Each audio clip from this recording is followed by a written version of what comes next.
There was a time my home didn't feel like home.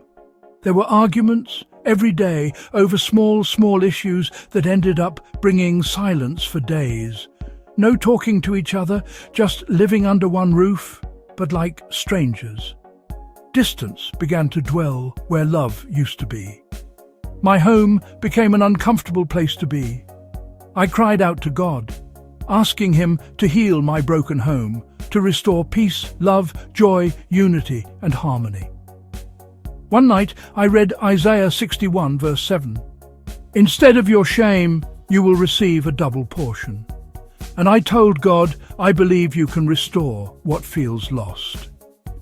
It didn't change overnight, but little by little, hearts began to soften. Light started to shine, and the darkness began to fade. And today, I can say, peace has returned where pain once lived. Love has been restored where hurt used to dwell. Unity and joy now fill the place where separation and sorrow once stayed. So, if your family feels broken, don't give up. God still heals homes.